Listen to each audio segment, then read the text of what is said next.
In one of his songs, he says, fishes live in water, and yet they are thirsty. It makes me laugh.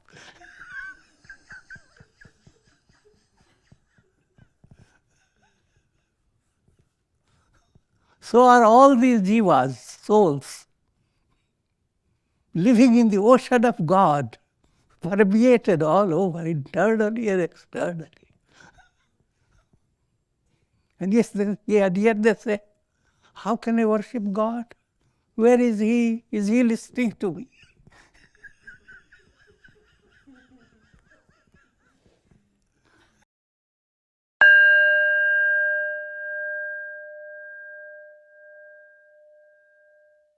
Om Nilambuja Shyamal Komalangam Sita Samaropita Vamabhagam Panav Maha Sayakacharu Chapam Namami Ramam Raghuvanshanatham.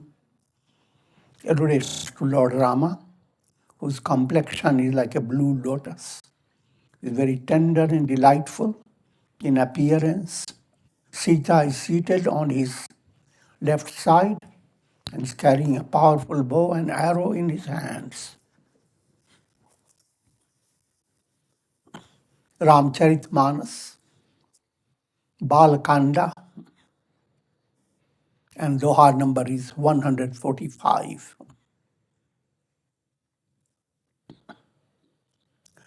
The context at this stage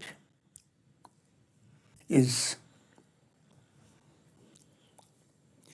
story of Manu and Shaturupa and what led God to incarnate as Rama.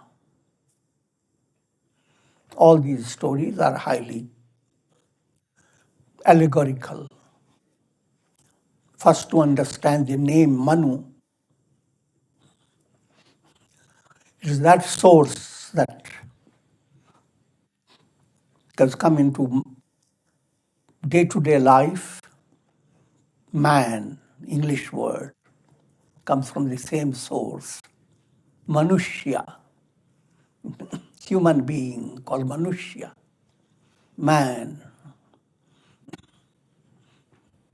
What's the difference between other animals and Manushya? Human being can use his head. The animals can't. They use their head, but not. It's very limited within instinctive range. They have amazing intelligence. They can't work out their liberation. They are led, if they are, then again there are stories of souls that incarnate as animals just to exhaust certain obstructive karma. And when they die, they are liberated. But not in animal embodiment, they don't do any special effort. It's like hospitalized state. There you are not supposed to do any self-effort.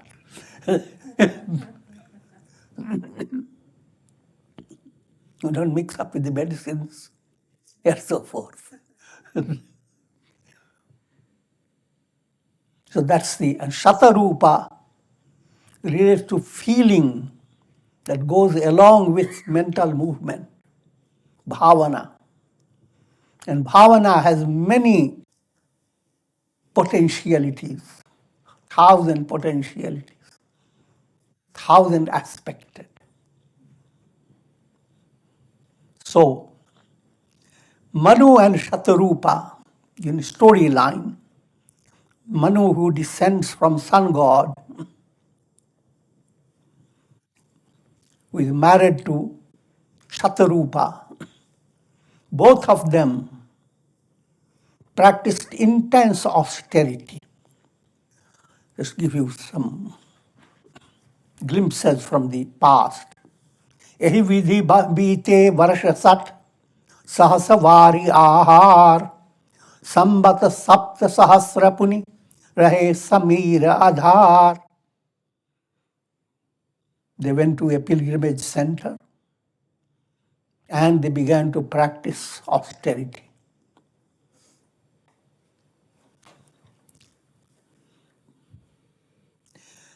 They lived on water and water alone for 6,000 years. Next, for 7,000 years, they lived on wind, just air, breathing air. बरस सहस दस त्यागे सो ठाढ़े रहे एक पद दो. And even that sustenance of air, they gave it up. They entered into kumbhak. No breathing. And they were standing on one foot all the time, both of them. Vidhi hari hara tapade ki apara, manu samipa aaye bahuvara. Brahma came, giving them boon. They ignored Brahma. Lord Hari came, Vishnu, and they ignored him. Shiva came, and they ignored him. मांगहु बर बहु भांति लोभाए, परम धीर नहीं चलाए. They tempted the king and queen, Manu and Shaturupa, presenting to them so many choices for boon. Brahma said, get all the powers of the world, Lokeshana, Putreshana, Vitteshana, have all the wealth, called Vitteshana, the desire for wealth. Putreshana, desire for progeny, lots of children, flourishing children. Lokeshana, lots of fame. Brahma said, I will grant you anything. And they didn't open their eyes.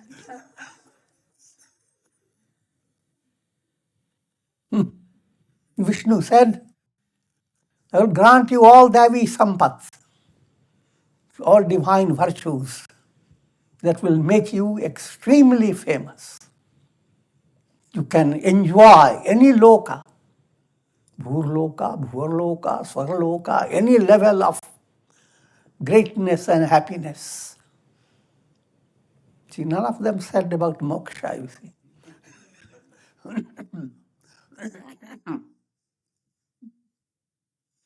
And they ignored Vishnu.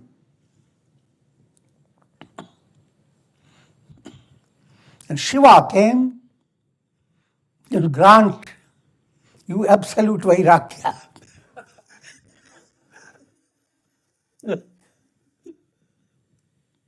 And viveka. And they were not interested. Now that must realize it is not history. What we are being told, first point, spiritual attainment, the goal of your life, is not a simple matter. If you have become interested in spirituality, the Manu in you has practiced already 1,000 years. 1,000 years is little compared to the immensity of time. And Shaturupa in you has also. Your bhavana,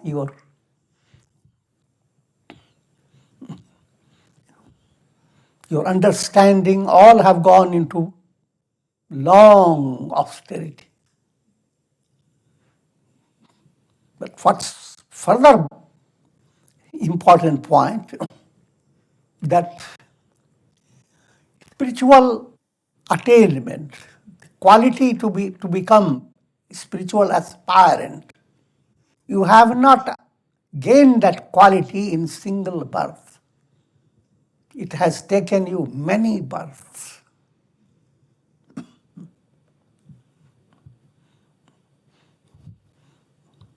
Buddha describes that in Jataka tales, that he evolved through many embodiments. So the idea that sustained process has gone on through many lives. So therefore, when you start studying scripture, don't be hasty.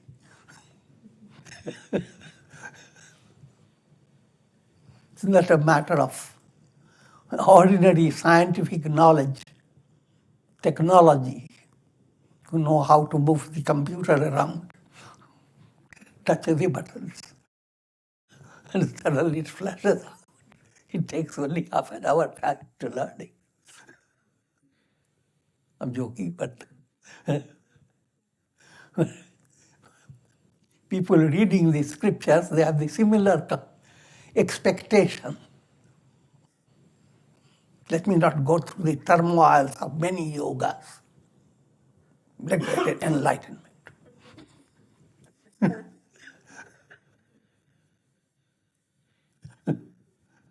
So don't develop that type of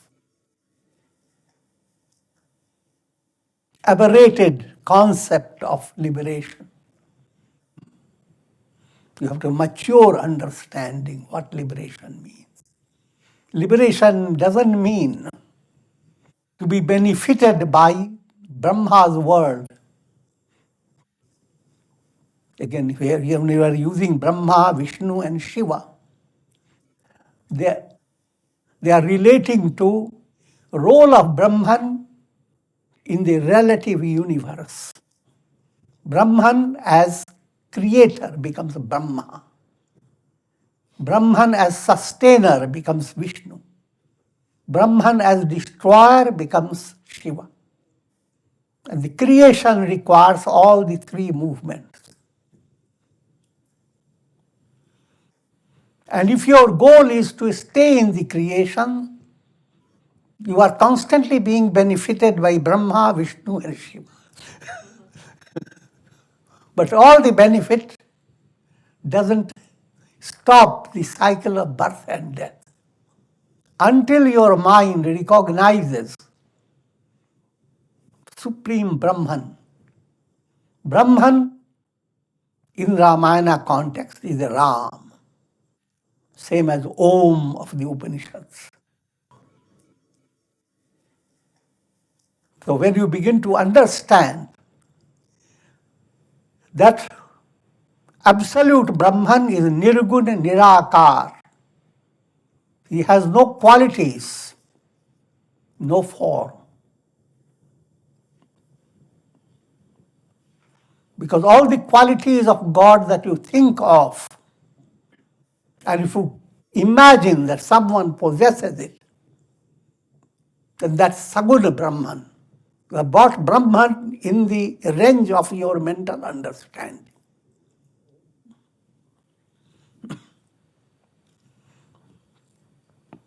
And it is good for you from sadhana point of view. But to realize that Brahman is a gateway, that Saguna Brahman is a gateway to absolute. So you should not stay confined to the Saguna level. Your mind should not view that God is the way you have started worshipping. It's like a human being, 5 feet, 6 feet tall, 2 arms, wonderful nose, beautiful hair. All the description is as a human being. And that's how you commence. It makes you comfortable to feel that God can be like your father, like your mother.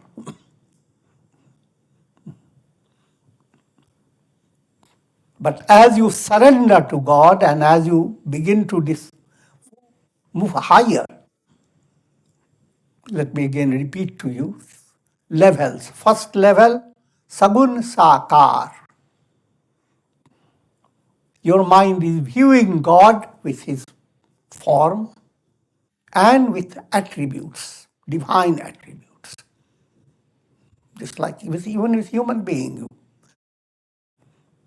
If you have a loving relation, father, mother, holding a big job and very powerful, the children look at the father, they see the body of the father, the sagun, and they also feel how much powerful he is. He's international.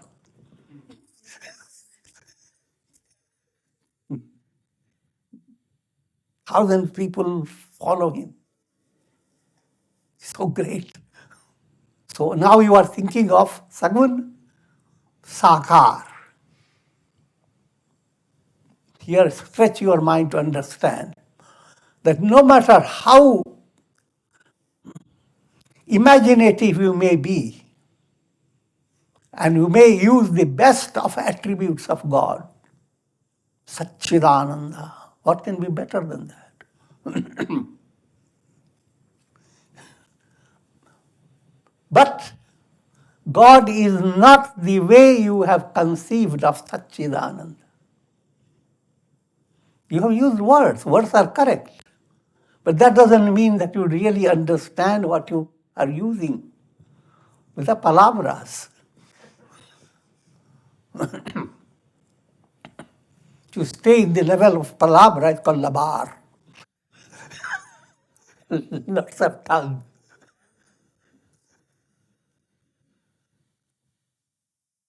Now, therefore, coming back again, those series, sequence, sagun, sakar.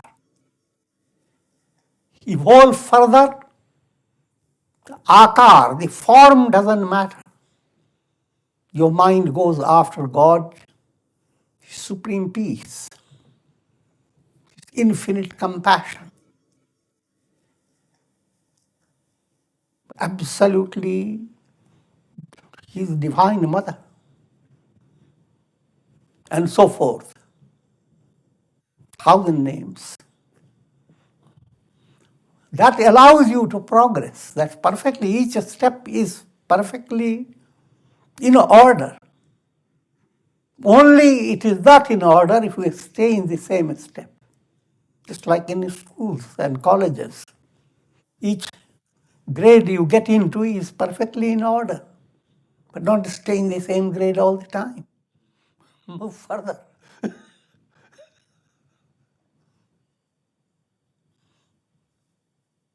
So then, what's the next grade? First grade, sagun sakar. Next, sagun nirakar. No form. Qualities, abstract. No shaking hands with God.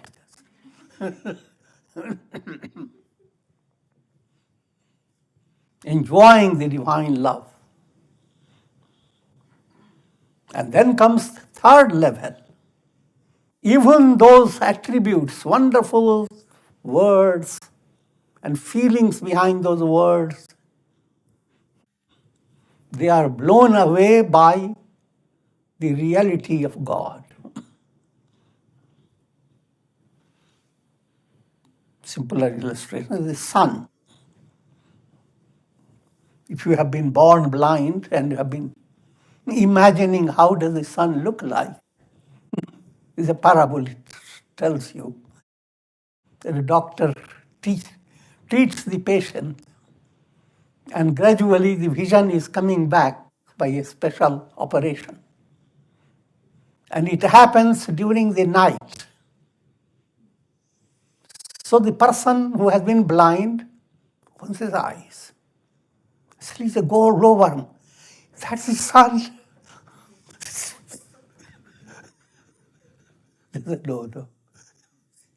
Then he sees a lamp shining, using the simile in the modern world. He sees the bulbs, looks up and sees the roads shining. Is that the moon out there? Is that the sun?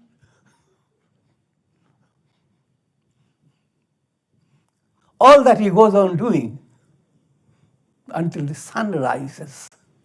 When the sun rises, he becomes dark. All that you have been saying is transcended. Now you don't have any need. It is self-evident. It doesn't leave any room for your doubt to ask, is that so? Similarly, the reality within you manifests. When it manifests, you have no doubt. When you become really healthy, you know what health means.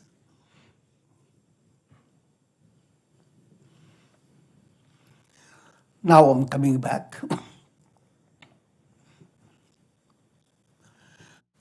As a result of their austerity, sustained austerity for a long time, not being tempted by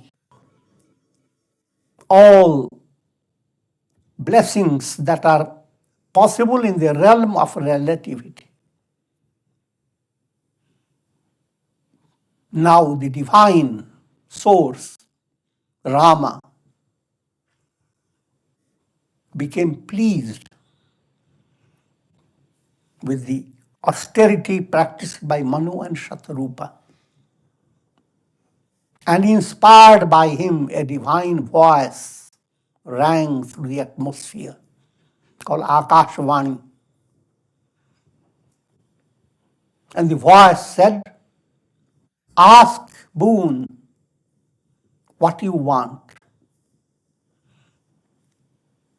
I'm pleased with you. मृतक जियावनि गिरा सुहाई शवन रंध्र होई उर जब आई. This voice that came to them through their ears and entered, dove into the heart. Normally, it comes into the ear and goes away this ear.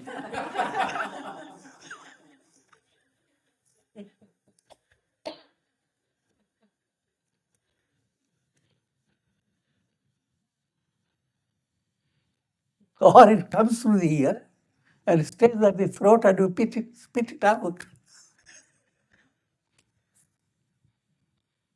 Profound, goes into the ear and dives into the ear.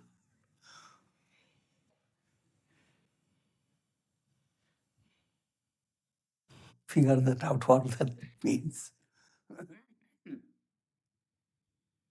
हृष्ट पुष्ट तन भये सुहाये मानहु अवहि भवन ते आये.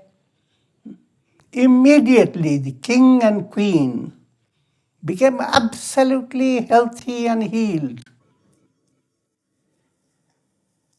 All the austerity done through thousands of years, they were just nothing but skeletons, bones. And now suddenly they became exactly as they started, as if they have come just from the palace just now.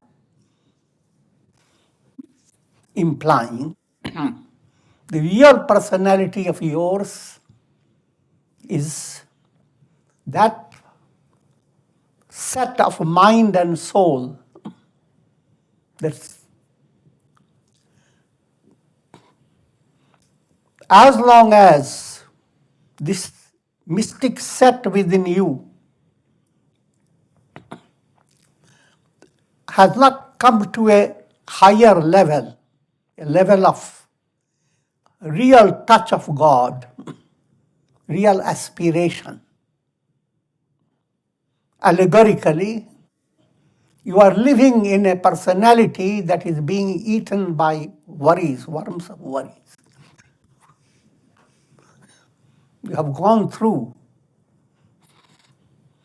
so many things. This also applies with the story of Valmiki, where Valmiki term comes from worms.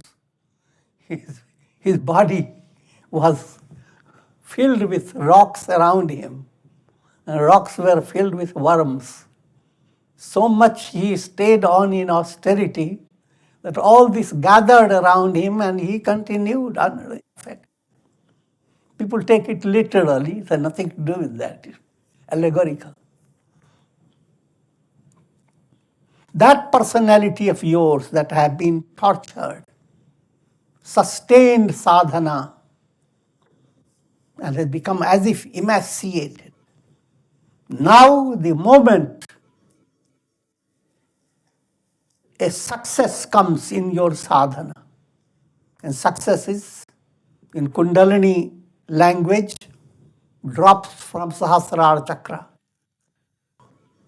In a Bhakti language, touch of God. In Jnana language, the moment Vivek Buddhi shines, the moment that comes, your whole personality and all the worries, anxieties, and burden moves away from your heart. And a new type of vitality enters. That no matter what I have been in the past, no matter how things are in the present, I am related to God. I am going to attain God realization. Because I have no other choice. If I am a ray. That type of understanding comes, then as if all the miseries you have suffered and all the injuries that you have received, they are all healed. This is not a medical description.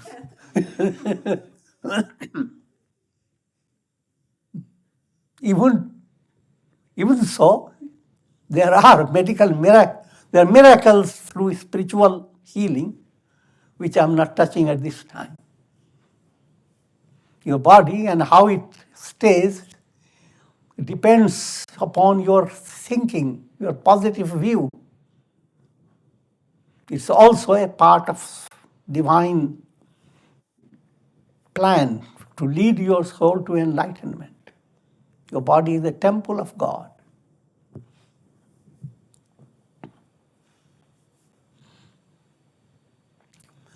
श्रवण सुधा सम बचन सुनि पुलक प्रफुल्लित गात बोले मनु करि दंडवत प्रेम न हृदय समान.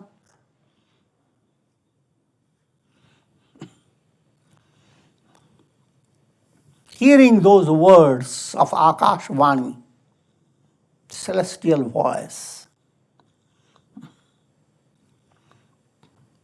which were like nectar drops entering their heart, the entire body became pulkit, thrilled, and prafullit. The flower blossomed in the heart, and heart expanded.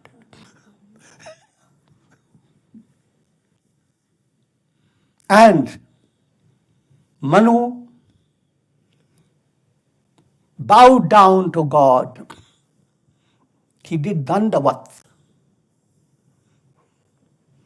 It's another way of saying dandavat literally means like a stick. Dand is stick that sages hold in their hand. And when you put the stick down, how does it fall? Straight down.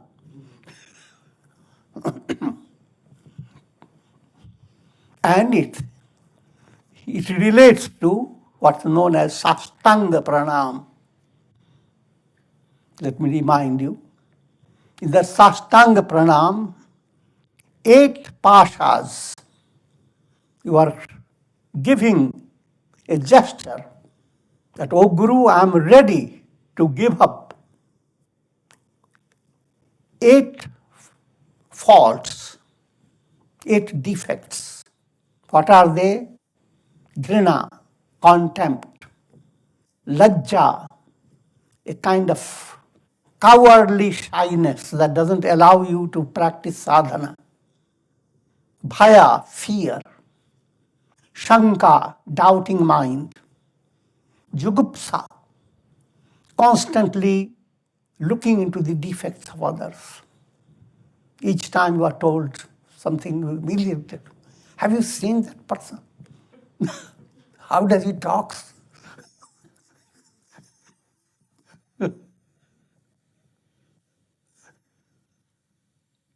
The mind is caught by so many things that go on in the world.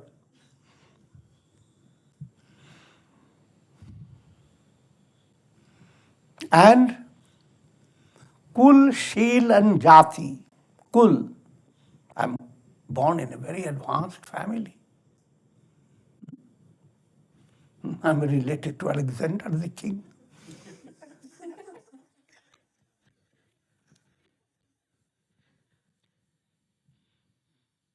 Sheel, I possess royal manners. I know how to put on cloth in a particular way, which others don't do. How to have rings all over the fingers.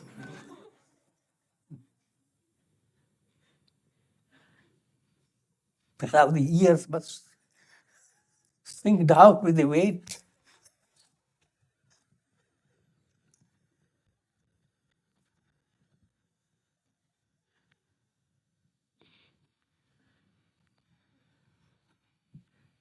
And lastly, jati, belong to a advanced jati, caste type of. All these that limit human mind in such a way that you cannot progress on the spiritual path. They have to be shed. And therefore that has become the terminology Shastanga Pranam. Lie, prostrate before anyone who is worshipable, adorable, with 8 limbs of your body touching the floor. You don't have to count them.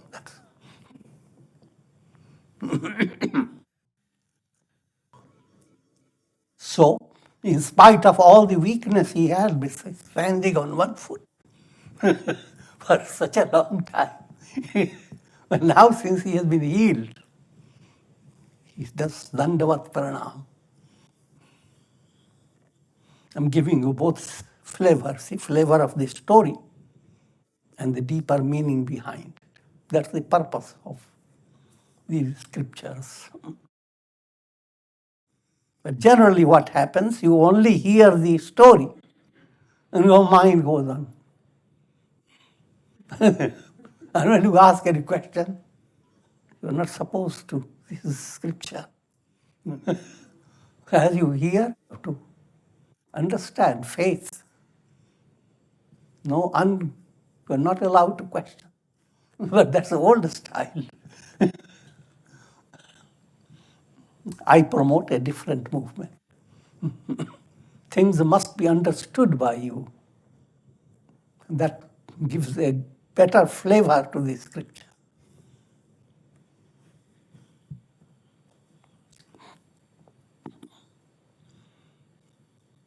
Sunu sevak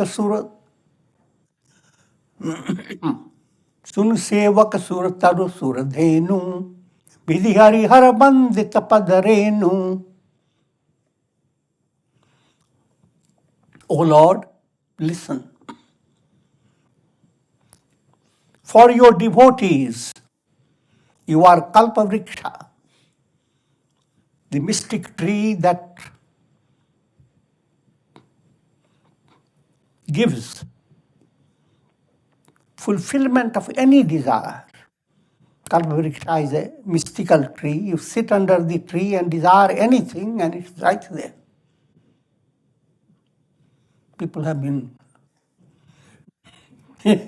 grabbing pictures of Himalayan trees to show where the Kalpavriksha is. I'm joking. But there are people who have that type of idea. There is something really, some tree that has that magical power. But that tree is God Himself. And another one, Kalpavriksha Kamadhenu, mystic cow. The sister had a mystic cow. And the whole story about it that led to the Mahabharata.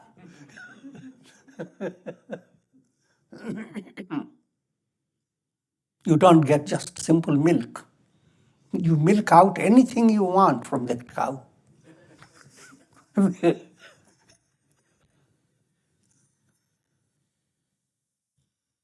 Harihara Bandita Padarenu. And the dust of your feet are being worshipped by Brahma, Vishnu, and Shiva.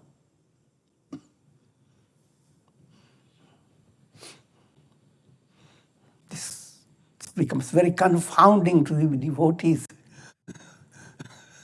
They don't know how Brahma, Vishnu, and Shiva all worship him. And yet he is described as Vishnu's incarnation. How to figure that all out?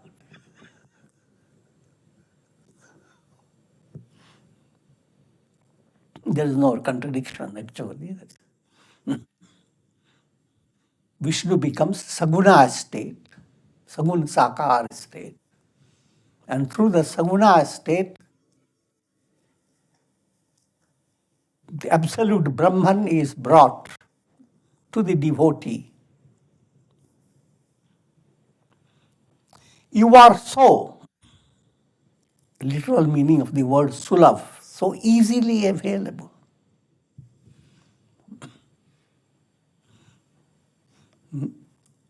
Who could be more easy of contacting than God Himself? Let me quote from the Kabira. In one of his songs, he says, fishes live in water, and yet they are thirsty. It makes me laugh.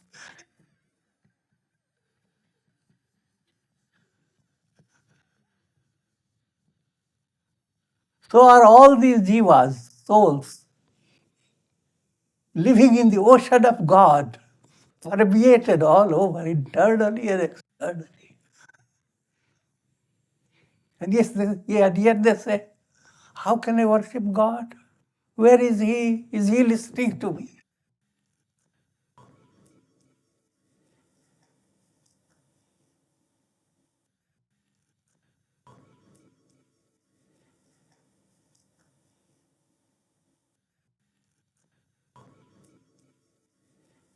So the word sulabh, understand, as spirituality advances, worshipping God is doesn't require effort. Otherwise, worshipping God requires your mind, am I worshipping in the right place? Is these pictures put in the right situation? Am I burning the right candle? Did I do the right mantra?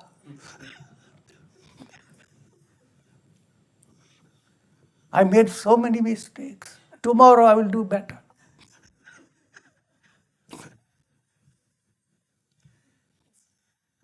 Oh God, forgive me.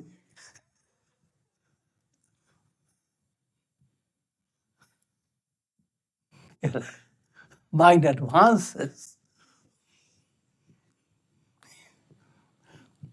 You are enfolded by God.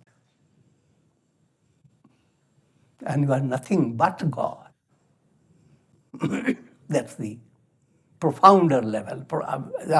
We move very quickly to the profound level, but that's the goal to be realized. As you begin to realize it is sulabh. Nothing, something, if you realize great things in the world, for example, you found a very costly jewel. Now it is not sulabh. You have to hold it in your place create protection for it, and have lots of securities around it. So it is that with difficulty you found it, with greater difficulty you have to keep it, and with greater difficulty you are going to quit.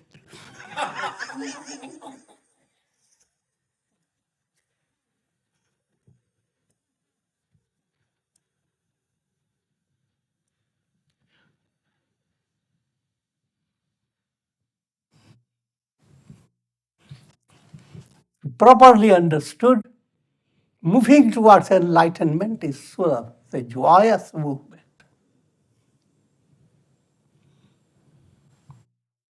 But in appearance, it doesn't mean that anyone who is moving in us on the path will show to the world how things are just wonderful. Born with silver spoon and go on taking things with golden spoon. In other words, we're enjoying day by day. That is not so. Outward appearance will be of great. Each story of any saint you read, you realize how much adversities they had to face. But don't be upset. The adversities they faced with such a different attitude that for them they were not adversities. Think of in a different way of thinking. How much a struggle a bird has to fly. Both wings he has to control. Paws have to be brought in. Neck has to be straight.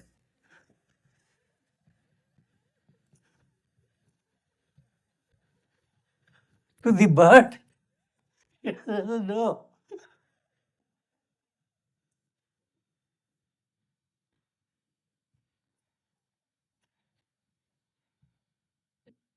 So, apparent descriptions of adversities and challenges, they are apparent. They are not to the sage. These adversities, they allow the sage to shine brighter.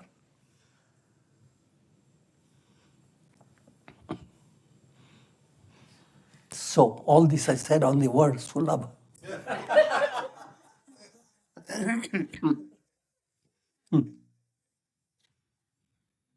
Pranatapal Sacharacharanayak. Whosoever has taken refuge in you, you become the nourisher of that devotee. You become completely, profoundly drawn to your devotee, like a mother would be drawn to a baby. जो अनाथ हित हम परनेहु तो प्रसन्न होई यह बर देहु. O Lord, if you have that love for me, if you are pleased, those who are not, those who are absolutely helpless, you bestow your help on those who are completely helpless. All these words require understanding.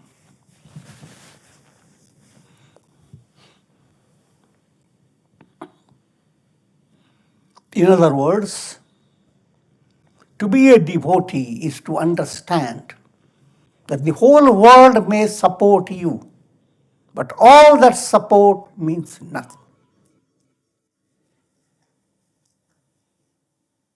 Think of a simple illustration. You are dreaming. And dream is such a fun and such a joyous dream. And the whole world of your dream is supporting your joyous state.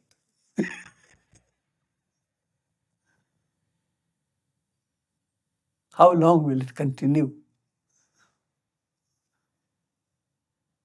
If you are fooled by that joy, then you are not ready for liberation. But come to understand that the entire world may be perfectly favorable. Every wish that you have suddenly swishes into perfection.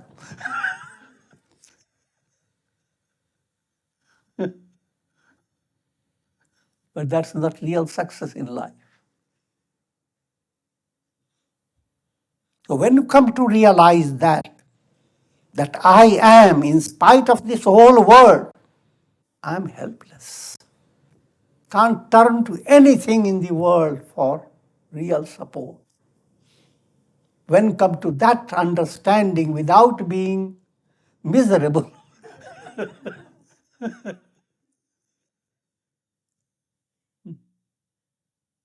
and daily illustration, when you sleep, you don't need any support. All people who support you and entertain you, you tell them, quiet, I'm going to sleep. No support needed. So that subtle fact is there in everyone, but one doesn't recognize it. So the deepest level, you are not supported by the world. The sun does not need any support. Reflected suns need so many supports. If the water is shaky, the reflected sun is in trouble. If water is muddy, reflected sun doesn't have luminosity. But the real sun doesn't need any support.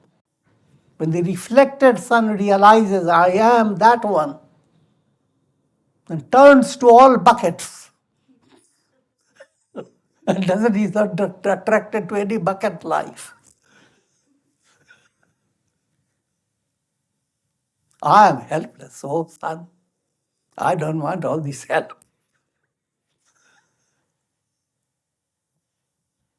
Jo अनाथ हित हम परनेहु. So since I'm helpless, anath, no one supports me. This being so, to prasanna hoy yah bar dehu, be gracious and give me this boon. Jo sarup bas shiv man mahi, jahi karan muni jatan karahi. That form, again, is an allegorical term, that abides in the heart of Shiva. The source that inspires Shiva himself. And for the realization of that source, all sages and saints perform their sadhana. Jo bhushundi manamas hansa, sagun agun jahi nigam prasanga. And that source, that God, who was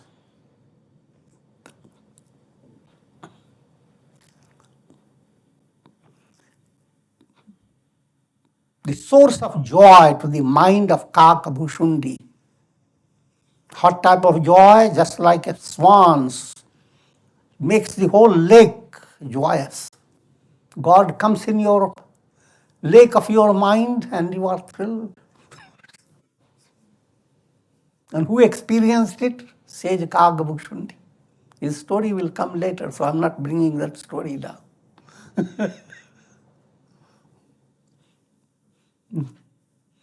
This allegorical description, he is a crow. That God, who is praised in the scriptures as Saguna Brahman, Nirguna Brahman, in all the Vedas and Puranas, that God is praised, that God is worshipped.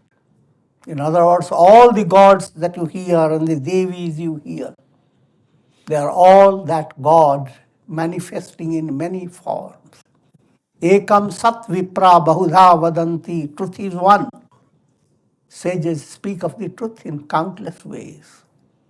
Brahman is one, but he is worshipped in countless ways.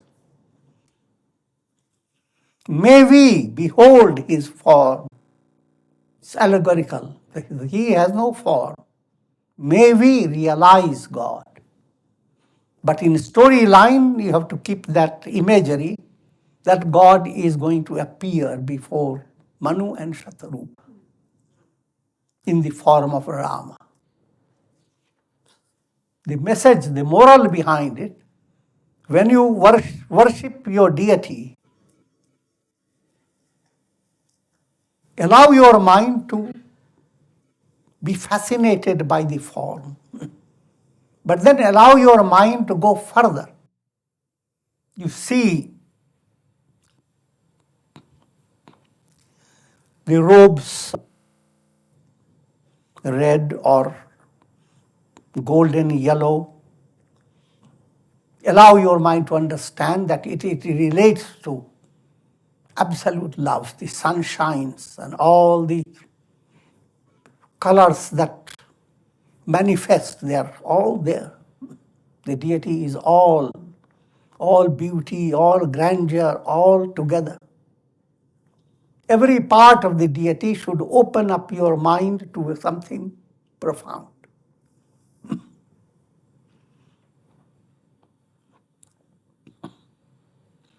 And then when you are doing that, you are seeing the deity Bharalochan. Full vision. Otherwise, you are seeing your deity with 1% of your eyes. The eye vision, think it is mathematically, you are not seeing through complete opening of the eye. You started opening your eye 1%, 2%, 3%.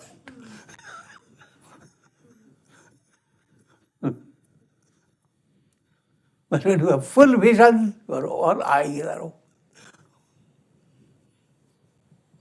Putting it in a humorous way, but understand in a more profound way that your experience of God should not stay in your mind in the form of physical feature. It should touch your heart. And your feeling should blossom at that time. It should touch your intellect, or your mati, your understanding should shine up.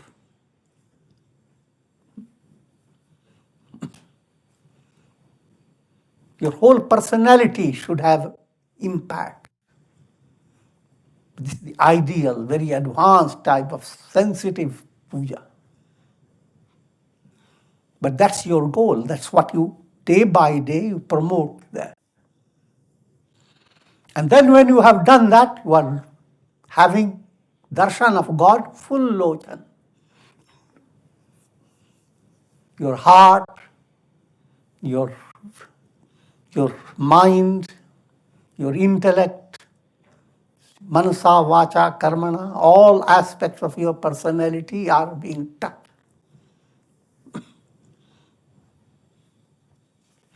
So that's their boon, that's what they ask. Dampati bachan param priya lage, mridul binit bhi prem rasa page. This royal couple, their words were very divine self. Rama was pleased with their words. Their words were mridul. Mridul refers to with a divine touch. The words have become very soft and gracious. Vineet, full of humility and prayerfulness. Prem ras, the words is steeped in divine love. It's like a waffle, you see.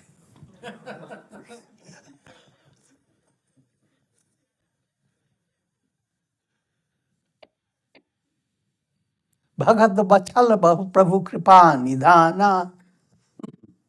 God who is Bhakta Vatsal. Vats term is very amazing term in Sanskrit.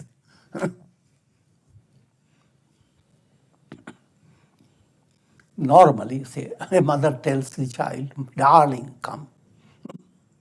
It is compared to like a cow bringing a calf. Dear calf, what's bacha? Come. In nature, to see the what's coming and the cow becoming thrilled. That's brought into in every aspect, in a very profound way, because the cows are not viewed like ordinary. They are divine. So that Vatsal aspect is an aspect of immense compassion radiating from the heart. Therefore, in children are called Vats. Vats is a more complimentary type of word. And then there is a whole group of people who call themselves Sri Vatsava. That also has the same word, Vats, Sri Vatsava.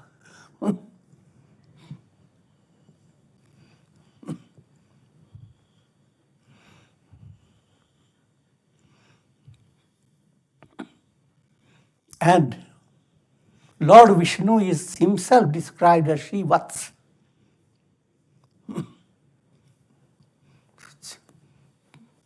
Lakshmi Devi holds Lord Vishnu in her heart. Lord Vishnu in turn holds Lakshmi Devi in his heart. So be a Sri Vatsava. That means this one could have gone into too much. Om